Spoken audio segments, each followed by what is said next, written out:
आज आपल्या माध्यमातून आणि काही वृत्तपत्राच्या माध्यमातून एक नवीन बातमी आमदारांची माझ्यासमोर कळाली, वाचण्यात आली की पाचोरा बडगाव मतदारसंघामध्ये बडगाव तालुक्यातील निंबोरा गावाजवळ जुन्या सुतगिरणीच्या जागेवर त्या परिसरामध्ये जवळपास 80 हेक्टर जमिनीवर MIDCला मंजुरी मिळाली अशापैकी ती बातमी होती।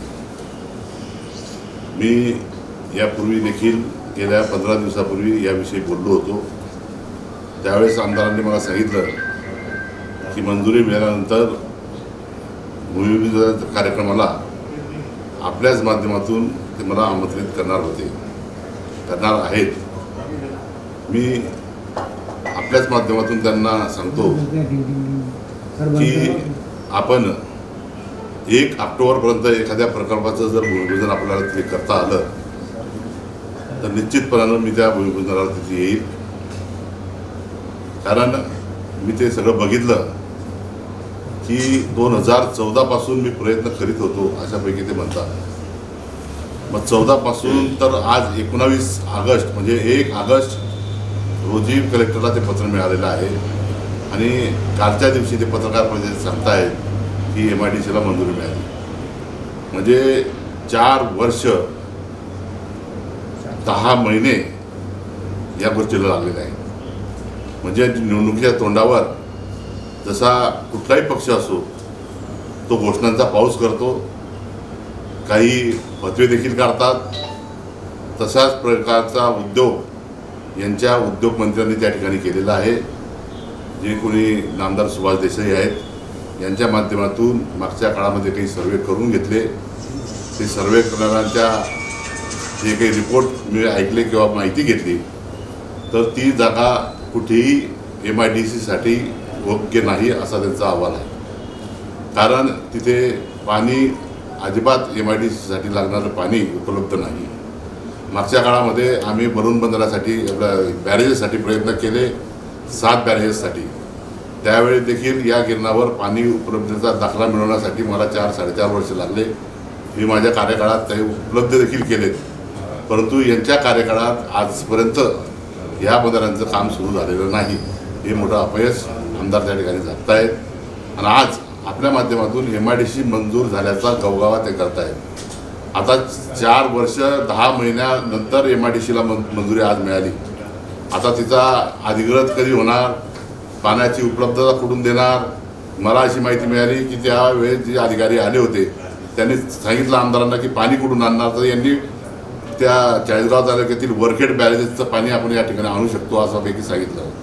परंतु तो प्रकल्प तो चाळीसगाव तालुक्यासाठी तो पिण्याच्या पाण्यासाठी राखीव आहे, सिंचनासाठी तो राखीव आहे आणि त्या लोक तिथली मंडळी ह्या या MIDCसाठी पाणी येऊ देणार नाही।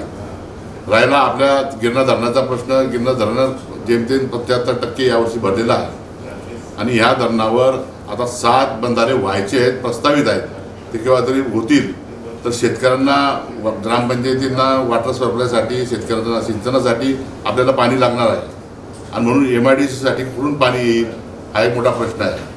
आणि म्हणून ही पोकळ घोषणा, जसं काही आता निवडणुका जवळ आहेत, ऑक्टोबरच्या दुसऱ्या आठवड्यामध्ये मतदान आहे, सप्टेंबरच्या पहिल्या किंवा दुसऱ्या आठवड्यामध्ये आचारसंहिता लागण्याची शक्यता आहे। अशा परिस्थितीमध्ये आमदारांनी हे फेक डॉक्युमेंट बनवून किंवा फेक गोष्टी करून लोकांना, तरुणांना एक बोगस स्वप्न दाखवण्याचा, भ्रम निर्माण करण्याचा असा प्रयत्न आमदारांचा चाललेला आहे। मी त्यांना या निमित्तानं आपल्या माध्यमातून सांगतो की तरुणांचा भ्रमनिर्माण आपण करू नका, तरुणांना कुठेतरी दिशाभूल करू नका। मागच्या काळात देखील त्यांनी आपल्याला सांगितलं की शेतीपूरक उद्योगावर आम्ही या ठिकाणी MIDC आणणार आहोत। आपण आपल्या माध्यमातून सांगतो की मागे त्याच जागेवर सुतगिरणी देखील होती, काही दिवस चालली, नंतरच्या काळात ती बंद पडली। इथून 70-80 किलोमीटर स्टार्च फॅक्टरी, मक्यापासून स्टार्च बनवण्याची फॅक्टरी आहे, ती देखील काही दिवस चालली, ती पाण्याअभावी बंद पडली।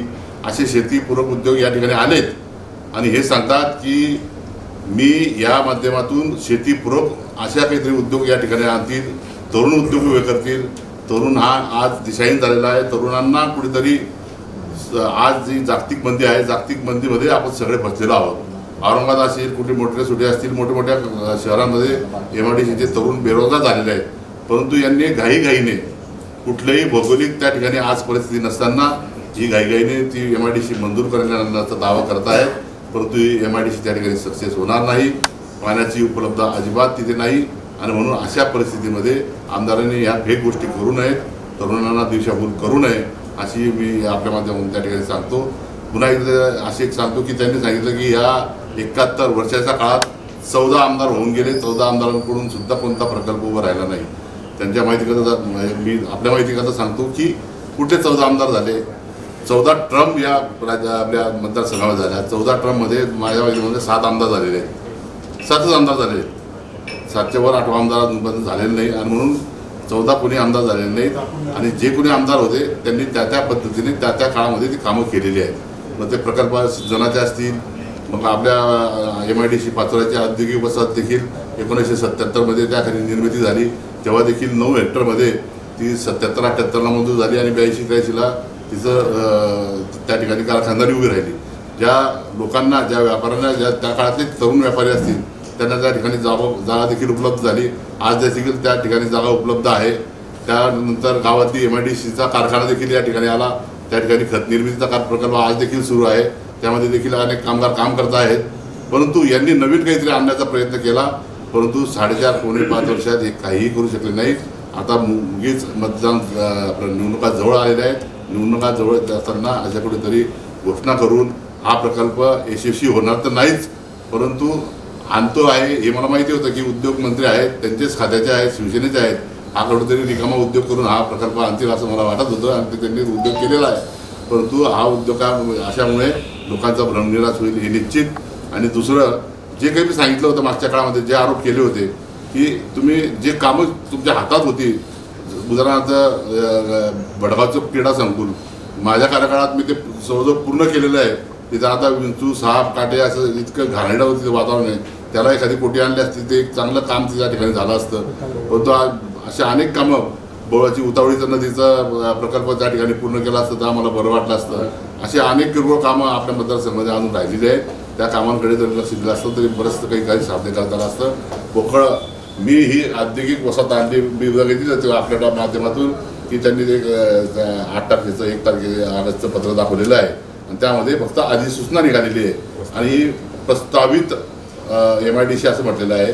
आता ही प्रस्तावित म्हणजे आधी याच्यावर सजेशन, ऑब्जेक्शन सगळं होणार, याचे ॲक्विजिशन होणार, लोकांच्या हरकती. आता तिथे फक्त निमोराज नाही आहे तर त्या ठिकाणी कणाशीची त्याची हद्द आहे, कोटलीची हद्द आहे आणि निमोऱ्याची हद्द आहे.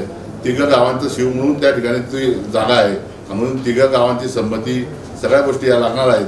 आणि म्हणून या सगळ्या काही गडबडीमध्ये शेवटच्या या काळामध्ये निवडणुकीच्या तोंडावर कुठेतरी धोपेक करण्याचा हा प्रयत्न आहे. निश्चितपणानं चांगला उद्योग जर आणला असता किंवा एखादी प्रकल्प उभा राहणार असता तर मी त्याचं स्वागत केलं असतं. परंतु आता मी त्यांना परत आपल्या माध्यमातून सांगेल की आपण ती मंजुरी 1 ऑगस्टला झालेली आहे. 1 ऑक्टोबरपर्यंत एखादी प्रकल्पाचं विभाजन आणा. मी आपल्या माध्यमातून हेही ऐकलं होतं की ते कुठेतरी सुला वाईन्स नाशिक यांच्याशी संपर्क करून त्यांनी काहीतरी त्या ठिकाणी एखादी वाईनचा प्रकल्प आणायचा देखील त्यांच्या डोक्यामध्ये विचार होता. आता मला एक कळत नाही की आपल्या भागामध्ये कपाशी, मका, केळी असे सगळे उद्योग असताना, आपली पिकं असताना वाईनचं फॅड त्यांच्या डोक्यात कुणी आणलं आणि आपल्याकडे द्राक्षे पिकतील का, द्राक्षासारखी आपली जमीन आहे का, वातावरण आहे का, याचा देखील त्यांनी अभ्यास न करता सुला वाईनचं देखील ते निमंत्रण देऊन आलेले आहेत. बघूया काय काय होतं येणाऱ्या काळात. निश्चितपणानं हे जे काही आश्वासनाचं जाहिरात ती देत आहे त्याला चोख उत्तर देण्याचं काम मी माझ्यासह अनेक लोक त्या ठिकाणी करतील. रेल्वेची मेंटेनन्सची फॅक्टरीचा देखील मागच्या काळामध्ये विषय झाला की डबं बनवण्यासाठी आपल्या पाचोऱ्याची जागा चांगली होणार आहे. मागे DRM साहेबांची त्यांनी उत्सवाला भेट घेतली आणि रेल्वे डबे निर्मितीचा प्रकल्प देखील ते पाचोऱ्यामध्ये आणणार होते. म्हणून या सगळ्या फेक गोष्टी आहेत. लोक नाराजी आहे, लोकांना न्याय मिळाला नाही. आमदारांकडून ज्या अपेक्षा होत्या त्या अपेक्षा भंग या ठिकाणी झालेला आहे. अनेक गावांमध्ये जे बोर्ड लावून जी दिशाभूल करण्याचा प्रयत्न सुरू आहे. मी अनेक गावांमध्ये जाऊन आलो, ठिकठिकाणी लोक बोलत आहेत की आमच्याकडे कामं झालीच नाहीत, इतर वेगळीच कामं आहेत आमच्या काळातले आहेत, ग्रामपंचायतीचे आहेत, जिल्हा परिषदचे आहेत आणि आमदार मात्र स्वतःची मेमी आहे असं मेमून म्हणून ते मिळवत आहेत. मी पुन्हा एकदा आमदारांना सांगतो की मागच्या आमदारांनी काही केलं नाही, ही परत पुन्हा ही गर्वाची भाषा आमदारांनी करू नये. पुन्हा एकदा मी आपल्याला सांगतो, आपल्या माध्यमातून सांगतो की निश्चितपणाने मी 1 ऑक्टोबर रोजी त्यांच्या आमदारांची वाट पाहत आहे.